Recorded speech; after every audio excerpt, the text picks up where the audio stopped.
कितनी प्यारी हो ना, वो बहू अपनी माँ जैसी, खूबसूरत और बेबाक। किस्मत भी उनकी जैसी। ऐसे ना कहो, तुम्हारी माँ की किस्मत बहुत अच्छी थी। वो इस हवेली का सुकून और खुशी थी। अगर वो दिन कहती थी तो दिन होता था, और अगर वो रात कहती थी तो रात होती थी।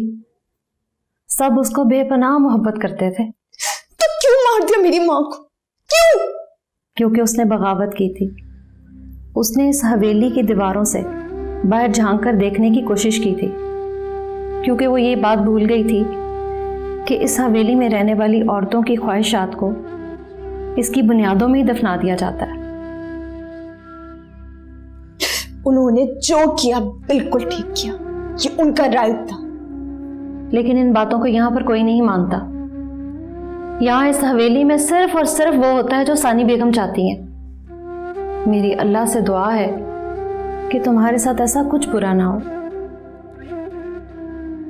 अगर खुदा ने मदद करनी होती ना तो बहुत पहले ही करते थे। नहीं बेटा, ऐसा नहीं कहते। एक वो ही तो है जो हर मुश्किल से हमें निकालता है। मैं नहीं मानती। मान जाओगी, वो एक ना एक दिन तुम्हारी मदद के लिए जरूर किसी ना किसी को भेजेगा। तुम्हारे वहमो गुमान में भी नहीं होगा, और फिर तुम्हें अल्लाह की बड़ाई और रहमत पर यकीन आ जाएगा।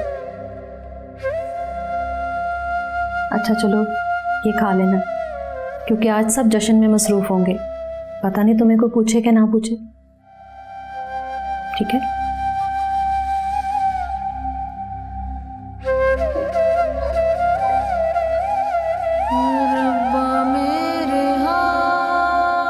वो एक ना एक दिन तुम्हारी मदद के लिए जरूर किसी ना किसी को भेजेगा। तुम्हारे वहमो गुमान में भी नहीं होगा, और फिर तुम्हें अल्लाह की बड़ाई और रहमत पर यकीन आ जाएगा।